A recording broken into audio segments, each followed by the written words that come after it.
मुद्दों पर अपनी कुछ राय रखना चाहते हैं। भास्कर जी, स्वागत है प्रभु जी। धन्यवाद। देखिए, प्रभु की बात की प्रभु आ गए। ये सब प्रभु सही ये में सब प्रभु प्रभु आ की गए। प्रभु की तो कृपा प्रभु है। ये We प्रभु जी are आ, प्रकट भी perfect हो गए। disciples, sir. अरे We भाई are मैं perfect disciples. आजकल ये प्रभु का नाम लेना गुनाह है भाई। कौन किसका किस तरफ अंदर डालेगा भरोसा नहीं नहीं, ये है। प्रवीण प्रवीण जी कह रहे थे कि मैं भगवान को नहीं मानता, और प्रभु जी यहाँ पे आ गए, सामने प्रकट हो गए, इसका मतलब इनको मानना पड़ेगा। वो मनुष्य वो मनुष्य जीवित आप भगवान को मानते हैं। नहीं नहीं नहीं, प्रवीण जी आप ये बताइए, आप भगवान को नहीं मानते क्योंकि प्रभु दिखते नहीं है, पर अब आपको तो सामने दिख रहे हैं, नहीं अब नहीं, तो। वो तो बराबर है भाई। मैं तो हाथ जोड़ रहा हूँ, पहले ही हाथ जोड़ा। मैं नहीं ये नहीं। प्रभु को, ये प्रभु हो या भास्कर हो, भास्कर भी तो प्रभु है, सूर्य देव है। तो इनके नाम में तो दो दो भगवान है। Thank you thank you. Yes sir, लेकिन प्लीज। आपने इतना मुझे ऊपर चढ़ाया कि मुझे अभी अहंकार आने लगा। ठीक है। एक्चुअली अभी ये जो वेबिनार है, मुझे लगता है कि किस चीज के बारे में जवाब देना है शिवानंद जी। ये आज का टॉपिक है। कई बार कोर्ट में ऊल जलूल किस्म के ऑर्डर आ हाँ जाते हाँ, वही हैं वही। नहीं, जो अभी जज आपस के में एक बारे में दूसरे को बातचीत चल कंट्राडिक्ट रही करते थी। हैं। हाँ, एक जज दूसरे के को बारे में कंट्राडिक्ट बातचीत करते चल हैं। रही थी तो मैं सोचा कि विषय कुछ अलग है। एक्चुअली जो है ना, मुझे लगता है जब कोर्ट ने अभी जो इंफॉर्मेशन जो पूछी है, जैसे जजमेंट में दिया गया है मोलाइसिस के बारे में या टेंडर्स के बारे में, या किसको कितने लोग टेंडर में पार्टिसिपेट किए थे, कितने लोगों को दिया गया, who is a successful receiver of that tender. Actually जब कोर्ट में जाते हैं तो मुझे लगता है कि हर बार कोर्ट को जिक्र करना पड़ेगा कि ये जो सभी चीजें जो मांगी है ये सेक्शन 4 में आती है। अभी दोनों जजमेंट में आप देखो तो जजमेंट में उन्होंने एक दो जज का दो प्रीवियस सुप्रीम कोर्ट के जज के बारे में जजमेंट के बारे में बताया है। उसमें भी लिखा है कि the provisions of RTI Act should be enforced strictly. All efforts should be made by to bring the light the necessary information under the B of the clause B of the section 4(1) of the RTI Act. इसका मतलब supreme court भी चाहता है कि section 4(1) B इतना publish होना चाहिए कि सूचना अधिकार का एप्लीकेशन ही ना किया जाए। ये उन्होंने क्लियर कट सुप्रीम कोर्ट के सेक्शन पॉइंट नंबर 37 को मेंशन किया है। और उसके आगे भी एक सुप्रीम कोर्ट के जजमेंट में पॉइंट नंबर 13 मेंशन किया है। इसका मतलब क्या है कि जो भी पिटीशन में आर्ग्यू कर, हम तो अभी ऐसे ही कर रहे हैं। अगर हम अभी किसी टेंडर के डिटेल पूछते हैं तो हमने अभी एक टेस्ट ट्रायल हम लोग कर रहे हैं कि सब लोगों को मैंने बताया है कि आपको लगता है कि वर्क ऑर्डर्स नहीं है, टेंडर की कॉपी नहीं है, या वर्क के प्रोसेस नहीं डाले हैं, या डिसीजन मेकिंग प्रोसेस नहीं डाले हैं जो सेक्शन 4(1) बी में वेरी क्लियरली क्लॉजेस में 1 2 3 4 5 में आए हैं। तो नहीं आए तो पहले आप सीधा सेक्शन 18 में कंप्लेंट कीजिएगा कि हमें ये नहीं मिल रहे हैं वेबसाइट में, इसलिए हमको आरटीआई एप्लीकेशन करना पड़ रहा है।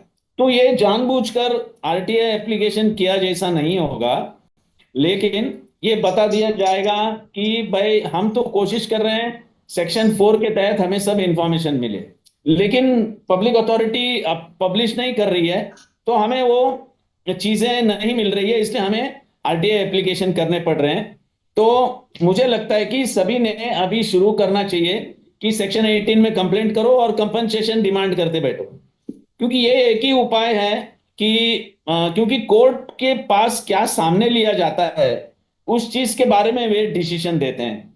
आप अगर बताओगे नहीं तो कोर्ट आस्ते आस्ते वही बोलेगा कि आप हैरेसमेंट के लिए एप्लीकेशन कर रहे हो और ये सूचना अधिकार का दायरे में नहीं आता है। तो मुझे लगता है कि अभी केस कोर्ट में डालते समय यही चीज को सुप्रीम कोर्ट के आधार पे ही, जजमेंट के आधार पे ही हमने कोर्ट में जाना चाहिए कि भाई इधर तो बताया है सुप्रीम कोर्ट ने कि जितना भी होता है वो आपने पब्लिश करना चाहिए, लेकिन हम वेबसाइट में जाते हैं तो हमें मिलता नहीं है। तो मुझे लगता है कि अभी देखिए सेक्शन 441A कहता है, 41B कहता है, publish the particulars of the organisation functions and duties, powers and duties, procedure followed, norm set by में सभी आता है। नॉर्म सेट बाय में टेंडर की स्पेसिफिकेशंस क्या है, टर्म्स एंड कंडीशंस क्या है, उसके पेनल्टीज क्या है, उसका इंप्लीमेंटेशन क्या है, सभी कुछ आता है। रूल्स, रेगुलेशन, इंस्ट्रक्शंस, और इसमें लिखा manuals and records held by it, यानी अंदर क्या क्या मैनुअल्स उनके पास है। अगर एक कोई भी काम करना, गवर्नमेंट का काम करना चाहिए, तो उसके ऊपर मैनुअल्स होते हैं। ऐसे अपने आप कोई इंजीनियर डिसाइड नहीं कर सकता है, वो कितना भी पीएचडी लिया हुआ इंजीनियर होए, लेकिन हर एक पब्लिक अथॉरिटी की एक मैनुअल्स रहती है। हम तो मैनुअल्स भी लेते हैं, और वो मैनुअल्स का जिक्र टेंडर में भी होता है। जैसे म्युनिसिपल कॉर्पोरेशन में वेबसाइट में हमने डलवा के लिया है general condition of the contract. मतलब ये general condition of the contract, कोई भी कॉन्ट्रैक्ट हो, ये general condition of the contract maintain कर। हम तो छोटी से छोटी बात लेते हैं कि भैया जो एक्सकवेटेड अगर कोई रोड को खड्डा किया जाता है, तो एक्सकवेटेड जो मटेरियल रहता है वो वापस उसी में नहीं डालना चाहिए, उसी को गनी बैग में रखना चाहिए। तो हम देखते हैं कि गनी बैग में रखते हैं कि नहीं, अगर नहीं रखा तो पीछे पड़ते हैं कि भैया ये तो गनी बैग में रखना चाहिए। तो मुझे लगता है कि अभी जितने भी पिटिशंस डालते हैं, ज्यादा करके मैंने देखा है सब पब्लिक अथॉरिटी के वर्किंग के बारे में या टेंडर्स के बारे में सब डालते हैं। उनको इंफॉर्मेशन नहीं मिलता है, बोला जाता है कि थर्ड पार्टी है। तो लेकिन ये थर्ड पार्टी नहीं है, सेक्शन 4 में ही जिक्र है। तो मुझे लगता है कि पिटिशंस में अभी सेक्शन 4 का चीज बता के पिटिशन में डालना चाहिए। लेकिन मैं ये कोर्ट के जो आदेश हैं अभी जो निकाले हैं, कोर्ट ने भी बराबर सुप्रीम कोर्ट के ऑर्डर को स्टडी नहीं किया है और ये ऑर्डर दिया है। मुझे लगता है कि मैं समझता हूं कि ये कोर्ट के जो ऑर्डर निकाले हैं, ये इस कोर्ट के ऑर्डर से मैं सहमत नहीं। तो जी इसके आगे सभी ने, अभी आप देखिए उसमें एक तो आप यानी जो जजमेंट दिया है उसके पॉइंट 9 में 37 क्लॉज डाला है जो सुप्रीम कोर्ट ने बताया गया है। और उसके आगे भी एक पॉइंट नंबर 12 में, जजमेंट के पॉइंट नंबर 12 में एक सुप्रीम कोर्ट के आदेश के बारे में भी लिखा है, यानी वो पैरा लिखा हुआ है गिरीश रामचंद्र देशपांडे के बारे में। लेकिन उसमें भी है कि भैया जब तक सेक्शन 4 के बारे में जही नहीं पब्लिश हुआ है, तो फिर जो भी टेंडर डॉक्यूमेंट है, जो भी सब कुछ है, इस सुप्रीम कोर्ट के ऑर्डर में कहा है कि वो सेक्शन 41B में आता है। यानी ये हर बार मुझे लगता है कि पिटिशनर ने सेक्शन 41B के जो क्लॉजेस हैं, उस क्लॉजेस को जिक्र करके पिटिशन डालना चाहिए। इसके बाद में क्या ऑर्डर्स कोर्ट्स देते हैं, ये हमने एक टेस्ट केस किसी में भी करना चाहिए, ऐसा मुझे लगता है कि जितने लोगों ने जो आया है, अगर जिसने भी अभी कोर्ट में डाला वो है पिटिशंस, मुझे लगता है एक राइडर डाल के रहना चाहिए। क्योंकि सेक्शन 41B वेरी क्लियरली कहता है कि सभी जो डिसीजन मेकिंग प्रोसेस हैं, ये तो लोगों को पता ही चलना चाहिए। अगर जब तक ये पता नहीं चलते हैं, तो मुझे लगता है कि कोर्ट को भी जो आप बताते हैं उसके ऊपर ही वो स्टडी करता है। आप कुछ बताएंगे नहीं तो कोर्ट स्टडी नहीं करेगा। तो मुझे लगता है कि पिटिशंस में इवन देखिए लास्ट वेबिनार में भी एक ग्राम पंचायत के बारे में सब उसने डिटेल्स पूछे थे, जो फिर भी वो उतने डिटेल्स पूछने के बाद में भी कमीशन ने बताया कि ये हैरेसमेंट कर रहा है या ब्लैक लिस्टिंग के इसमें बैठता है। तो मुझे लगता है कि इसका मतलब हर एक एप्लीकेंट ने पहले देखना चाहिए कि ये सेक्शन 4 में बैठता है क्या। अगर सेक्शन 4 में नहीं बैठ रहा है, भास्कर भास्कर भास्कर प्रभु जी, एक चीज आपसे पूछना है कि चलिए अप्लीकेंट तो, अब आप मानते हो कि अप्लीकेंट को तो ज्यादा जानकारी नहीं है, अप्लीकेंट तो जानकारी जितना उसको समझ में आता है उतना मांग नहीं रहा नहीं है। बराबर है पर शिवानंद जी, पर मैं समझ कोर्ट गया आपकी बात। कोर्ट मैं आपकी, कोर्ट हाँ, कोर्ट ये डिसाइड करे ना कि नहीं सेक्शन नहीं, 4 आई में आई बैठे एग्री। कि नहीं। मैं कहता हूं आज के परिस्थिति, कोर्ट की परिस्थिति देखो, और हमारे वहां डेमोक्रेटिक प्रिंसिपल्स कैसे चल रहे हैं वो देखो। तो जब ये सब सामान्य आदमी के लिए अभी है ही नहीं, हम्म। मैं दुर्भाग्य से कहता हूं कि सही है, हमारा देश अभी सामान्य आदमी के लिए है ही नहीं। बिल्कुल सही और बात। सामान्य नागरिकों की इच्छाओं के लिए पूरी करना वो भी है ही नहीं, और हम्म। गरीबों के लिए तो है ही नहीं। सही नहीं क्योंकि है। आप जितने भी सब्सिडीज निकल, सब लोग चिल्लाते हैं कि सब्सिडीज क्यों चाहिए, सब लोग चिल्लाते हैं एससी एसटी को फैसिलिटी क्यों चाहिए, सब लोग चिल्लाते हैं कि पिछड़े वर्ग के लिए सब्सिडीज क्यों चाहिए, उन्होंने काम करना चाहिए। अरे काम क्या करेंगे जब जब खाना ही नहीं है तो काम क्या करेंगे वे, काम कैसे सही ढंग से करेंगे? इसलिए सब्सिडी एमएनआरईजीएस और जो उनको है सब कुछ फैसिलिटी है। बहुत जरूरी है, बिल्कुल जरूरी है, तो सब मैं मानते यही हैं कहता कि हूं, हाँ। मैं यही कहता हूं कि आज के परिस्थिति में पहले से ज्यादा सामान्य नागरिक के लिए हमारा देश है ही नहीं। अनफॉर्चुनेटली जितने भी पब्लिक अथॉरिटी में जो काम कर रहे हैं वे भी वैसे ही हैं, मेजॉरिटी। अभी मेजॉरिटी, अगर हम बोले सभी ऐसे और हैं, तो सभी ऐसे हैं बोलेंगे तो कुछ पब्लिक अथॉरिटी के और अधिकारी बोलेंगे और ये हम ऐसे नहीं हाँ। करते हैं। लेकिन मैं कहता हूं कि जो पब्लिक अथॉरिटी का अधिकारी बैठ के अंधे जैसा अगर बैठा रहेगा तो it is one type of wilful blindness. मुझे लगता है कि सभी ने, जितने भी एक्टिविस्ट हैं, मैं तो महीने में एक बार, सभी ने अभी एक मार्गरेट एक जो तो गए किया थे। है, मार्गरेट करके उन्होंने एक अच्छा एक टेड टॉक किया था। इसका उसमें है विलफुल ब्लाइंडनेस। विलफुल ब्लाइंडनेस बोला तो मालूम रहे कि भी को लोग इन्वॉल्व नहीं होते हैं। तो ये अगर टॉक अगर देखा तो मुझे लगता है कि पता चलेगा जो सूचना अधिकार के एक्टिविस्ट हैं, ह्यूमन राइट्स के एक्टिविस्ट हैं, कितना बड़ा काम कर रहे हैं। ये तब लोगों को पता चलेगा, नहीं तो चलिए। लोगों को पता ही नहीं चलेगा। मुझे लगता है कि एट प्रेजेंट हमारी जो प्रशासन है ये बिल्कुल पिछड़े वर्गों के लिए नहीं है या दलित लोगों के लिए भी नहीं है। सभी अपने आप जूझ कर रहे हैं, कोशिश कर रहे हैं। ह्यूमन राइट्स एक्टिविस्ट के लिए भी नहीं है। अभी महाराष्ट्र में अभी एक कायदा आने वाला है जो जो महाराष्ट्र सिक्योरिटी एक्ट के तहत इवन आप छोटा सा प्रोसेशन निकालोगे और आपने अगर बोल दिया, महाराष्ट्र गवर्नमेंट के विरोध में कुछ बोल दिया, वे आपको देशद्रोही के नाम पे भी अंदर डाल सकते हैं। ये हाँ, ये अभी नया अप्रैल 1 ये लास्ट सजेशन देने का दिन है। तो यानी महाराष्ट्र में जो बहुत ही प्रोग्रेसिव स्टेट बोला गया था, ये अभी हम 5,000 साल पीछे गए। तो मुझे बिल्कुल सही लगता बात। है कि लोगों ने, कि कोई भी पिटीशन डालता है, मुझे लगता है कि सेक्शन 41B में जो 5 क्लॉजेस है, सेक्शन 41B, रोमन 1, 2, 3, 4, 5, ये 5 बहुत इंपॉर्टेंट सब क्लॉजेस हैं। इसको पढ़ के इसको पिटीशन में डालना चाहिए।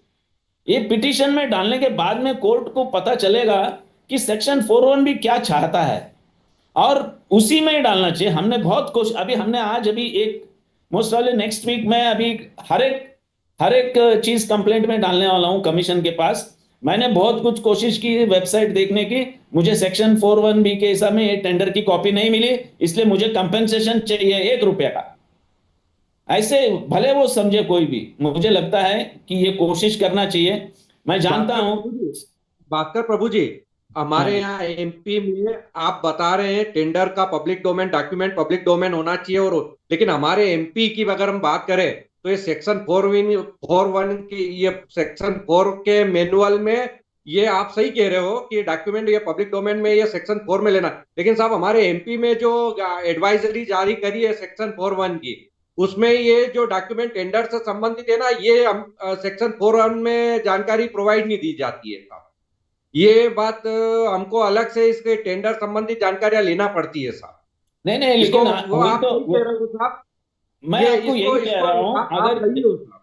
अब मैं यही कह रहा हूं, अगर मैं पहले से भी कह रहा हूं, सेक्शन 41 में पब्लिश नहीं होता है, पब्लिश नहीं होता है हम बोलते हैं। लेकिन जितने भी एक्टिविस्ट को मैंने पूछा, ठीक है भाई, सेक्शन 41B में क्या होना चाहिए, क्या नहीं होना चाहिए, स्पेसिफिक बताओ। ये तो सही ये बात है बोलते साहब नहीं आपकी। है, ये बोलते नहीं है। बाद में बोले नहीं नहीं नहीं नहीं नहीं, 17 क्लॉज चाहिए। अरे भाई, 17 क्लॉज में एक पब्लिक अथॉरिटी के बारे में क्या नहीं है ये बताओ कमीशन को, भाई ये चीज नहीं है। लेकिन ये चीज नहीं है बोलने के लिए भी एक्टिविज्म की एक ग्रुप रहना चाहिए, वो कोशिश करना चाहिए, नहीं तो नहीं होगा। अभी आप किसी भी पब्लिक अथॉरिटी को भास्कर प्रभु पूछो। जी, हाँ बोलिए। प्रभु जी, मेरा ये कहने का मतलब है कि अब जैसे हमारे यहाँ जो 17 बिंदुओं का जो मैनुअल है, हमारी जो ये जो नोडल एजेंसी है सामान्य प्रशासन विभाग, अब सामान्य प्रशासन विभाग ने आदेश दे दिए। अब इन्होंने 17 बिंदु अपने अपने हिसाब से, शहर विभागों ने अपने अपने हिसाब से मैनुअल बना दिए। अब रहा सवाल ये टेंडर वाला मामला। तो साहब इसकी हम आयोग को बोले कि साहब इसको आप इसमें सेक्शन 41 के मैनुअल में इंक्लूड करवाओ आप ये टेंडर का, कि क्या होगा साहब इसमें थोड़ा सा। नहीं नहीं, आप पर्टिकुलर एक टेंडर लेके नहीं जाना चाहिए। आपने पहले, नहीं नहीं, हम आपको पार्टिकुलरली सभी टेंडर की बात कर रहे हैं, जितने भी हाँ टेंडर है हाँ उसका बराबर है, सेक्शन आप 1। बोल सकते हैं, आप बोल सकते हैं, आप बोलना चाहिए। मेरा यही कहना है, सिर्फ टेंडर नहीं, एक एक एक पब्लिक अथॉरिटी के बारे में एक सामूहिक एक ग्रुप बैठना चाहिए। आप वेबसाइट को सोशल ऑडिट कीजिए, वेबसाइट को ऑडिट कीजिए, 17 बिंदु के हिसाब में क्या क्या नहीं है, और ये कमेंट कीजिएगा कि भी ये चीज नहीं है। तो इंफॉर्मेशन कमिश्नर्स को राइट है डायरेक्टिव्स देना अंडर सेक्शन 1981 कि ये चीज आपने वेबसाइट में डालना चाहिए। जी आप, जी हाँ, आप कमीशन के पास आर्ग्यू करना चाहिए। देखिए जी सेक्शन 41B में, सेक्शन 41B मेरे हिसाब में एक समंदर है, उसमें जी कितना जी डालो बिल्कुल। उतना कम है। जी साहब, बहुत मतलब मैं समझू बहुत बड़ा है कि 50-60% तो लेकिन देना ही नहीं लेकिन पड़ेगी। सब लोग क्या करते हैं। मैं ये नहीं कह रहा हूं कि ये मैं बोलने से आगे होगा, लेकिन इसके लिए एक वन टाइप ऑफ क्या बोलते हैं उसको, हम लोग जूझते रहते हैं। ये चीजों को लेना चाहिए, टेक्निकली एजिटेट करना चाहिए, लोगों को बताना चाहिए कि ये पब्लिक अथॉरिटी का काम सही नहीं है, जन सुनवाई करना चाहिए। हमारे देश में अब दूसरा कोई उपाय नहीं है। आप कोर्ट में जाओ। अभी कल मुझे कोई सरप्राइज नहीं होगा कि कोर्ट के चेंबर्स में भी कैश मिलेगा, तो मुझे कोई सरप्राइज नहीं होगा। जैसे ये घर में मिला, कोर्ट के चेंबर्स में भी मिल सकता है। अगर कुछ तोड़ने आग लगी तो शायद चेंबर में भी कैश मिल जावे। ये कोई सरप्राइज नहीं होगा हमारे देश में। तो ये क्या करे, अभी कुछ कर नहीं सकता है उसको। लेकिन अभी इसके बारे में वो कोर्ट जज बोलेगा ये मैंने नहीं रखा था, उसने नहीं रखा था, ना मैंने देखा है रखा था, या वो किसी दूसरे ने देखा है रखा था। लेकिन आग लगते समय वो आग लग गई वो पैसे को, मुझे लगता है कि वो पैसे किसी के बाहर के पास रहता। देखिए ये देश में क्या कहते हैं मालूम है, कुछ लोग कैश जिसके पास है वो क्या बोलते हैं मालूम है, अरे भाई आप व्हाइट मनी से भी टीवी लोगे तो वही टीवी मिलने वाला है, कैश से भी लोगे तो वही टीवी मिलने वाला है। तो इसलिए भास्कर कैश लेना कोई गुनाह ही नहीं है हमारे देश में। तो मुझे भास्कर लगता प्रभु है, जी, भास्कर प्रभु जी, यदि ऐसी आप लोग बात करेंगे तो अब जो कोर्ट है वो और ज्यादा ब्लैक लिस्ट कर देगी कि इनकी कार्ड, अब जो आरटीआई अभी क्या वर्कर, करें। अभी आरटीआई अभी कार्यकर्ता है, हमने, हमारे नहीं नहीं पैसे पे हमने, इनकी नजर रहती है। नहीं नहीं भास्कर हमने ये तो नहीं कहा कि फलाने को लेकिन बोलने में क्या अर्ज है, अभी तो सामने आ गया है ना। इसलिए अभी देखिए एसेट्स एंड लायबिलिटीज की जो डिटेल है, हमने फेसबुक में भी डाल दिया है कि अभी एसेट्स एंड लायबिलिटीज की जो डिटेल है क्लोज्ड एनवलप में चीफ जस्टिस के पास दिया जाता है। अरे भाई क्लोज्ड एनवलप में मत दे दो, ओपन एनवलप में दे दो, डाल दी। जैसे शैलेश गांधी ने अपना एसेट्स एंड लायबिलिटीज पब्लिश किया था। अभी ये मौका है, सभी ने लिखना चाहिए सुप्रीम कोर्ट को, भैया हर एक जज का हमको अभी चाहिए, नहीं तो किसी के घर में कैश है नहीं है वो पता नहीं चलेगा। तो भास्कर ये, प्रभु जी, ये ऐसा होना चाहिए, हर रोज आग लगनी चाहिए ताकि पता चले कहाँ कहाँ क्या है। हर रोज आग लगनी चाहिए। अब आप ऐसी बातें कर रहे हो, कल लगेगी तो आप ही को पार्टी अरे बना भैया देंगे। उनको नहीं पकड़ेगा, शिवानंद जी को पकड़ेगा, आप वेबिनार ऑर्गेनाइजर हो। ये ये तो बड़ा तो खतरा है। तो भास्कर भास्कर प्रभु जी, आप चाह रहे हो कि वे बंद हो जाए कार्यक्रम? अरे नहीं नहीं नहीं नहीं, मुझे को होस्ट बना लो, मैं भी अंदर आ जाऊंगा, चिंता मत करो। मैं कहता हूं कि शिवन जी अभी अंदर मत जाइए, काहे कि नहीं अंडा देता है सवेरे नाश्ता में। नहीं नहीं, वो हम डिमांड करेंगे शिवानंद जी के लिए वेजिटेरियन देना चाहिए करके। ये सही है। तिहार में अंडा कंपलसरी है, अंडा मांस मछली सब खाना पड़ेगा। वो तो आपके वेस्ट बंगाल में भी एक तालाब होता है जिसमें मछली पालते हैं, मुझे पता है। आपने हाँ पाला बिल्कुल है। होगा, शिवनारायण जी। हाँ हाँ, मेरे घर का पास ही है, अब आइए ना हाँ, दिखाएंगे मैं आपको। जानता हूँ, मैं जानता हूँ। अरे वेस्ट बंगाल में तो मछली खाना वेजिटेरियन है भाई। हाँ एकदम। हम लोग और मछली को वेजिटेरियन ऐसे मानते हैं। ऐसे ही आपके वेस्टर्न सोसाइटी में जो लोग हैं ना, वो ये कहते हैं, जब इंडिया वाले जो लोग वेजिटेरियन हैं तो बोलते हैं ये घास फूस खाने वाले हैं, ये क्या जाने खाने का टेस्ट। खाने का टेस्ट तो हम जानते हैं, जो नॉन वेजिटेरियन। खैर, तो मुझे लगता है कि ये चीजें जो ख्याल रखनी चाहिए जब पीआईएल वगैरह या कोर्ट केसेस जाते हैं। शिवानंद जी, नहीं, शिवानंद प्रभु जी, जी, इसमें एक तो सीरियस पॉइंट आपको हम बहुत टाइम से कोशिश कर रहे हैं आपको थोड़ा नॉलेज में लाने के लिए। ये जो ऑर्डर के बारे में आज का जो टॉपिक है हम लोग डिस्कस कर रहे हैं ना, इसमें आप थोड़ा काइंडली पैराग्राफ 6 पढ़ लीजिएगा बाद में जब फुर्सत होगा। इसमें हमको जितना समझ में आया, बहुत एडवांस कमेंट किया है honourable Punjab Haryana high court ने, पैराग्राफ 6। क्या पैराग्राफ 6 में क्या किया है बताइए, बता दीजिए, आप पढ़ रहे हैं। पैराग्राफ 6 में कोर्ट ने बताया, मैं I quote, the hmm. Right to information act 2005 has been enacted to ensure the transparency of work within the departments. The same does not give a right to anyone to seek information with a motive which amounts to harassing the employees of the department. तो motive, मेरा जो सवाल है, motive का मतलब क्या है? Harassment.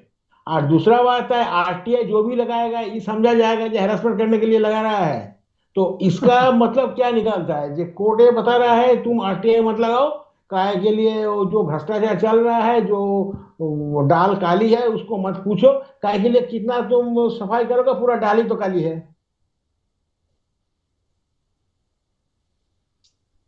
Shivanand जी, हाँ सत्येंद्र जी, शिवानंद देवेंद्र। जी, हाँ। मैं ये कह रहा हूँ, मेरा ये कहने का मतलब है कि जैसे भास्कर प्रभु जी कह रहे हैं, तो अपन ने ये एक सेक्शन 4(1) का जो ड्राफ्टिंग बना के अपी के जो सूचना आयुक्त है उनको पेश कर देना साहब यार।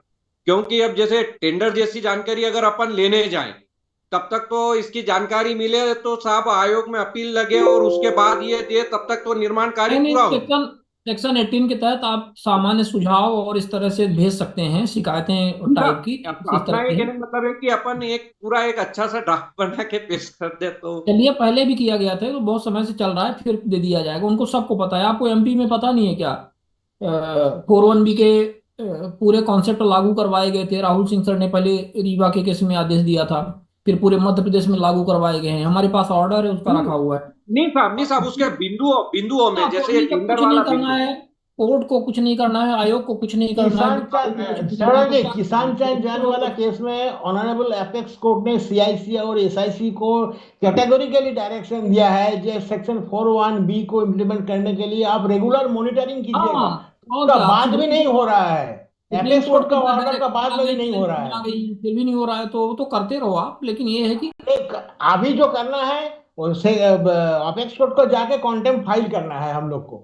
जो देखिए, आपका ये ऑर्डर है, आपका ऑर्डर का पालन अनुपालन नहीं हो रहा है, ये सीआईसी और एसआईसी को आप पनिश कीजिए, तब ये ठीक हाँ, हो जाएगा साहब। देवेंद्र जी क्या कहना चाह रहे हैं, देवेंद्र जी? जी, थैंक यू सर। सबसे जी। पहले सत्येंद्र जी को तो मैं बता दूं कि जितने भी टेंडर्स हैं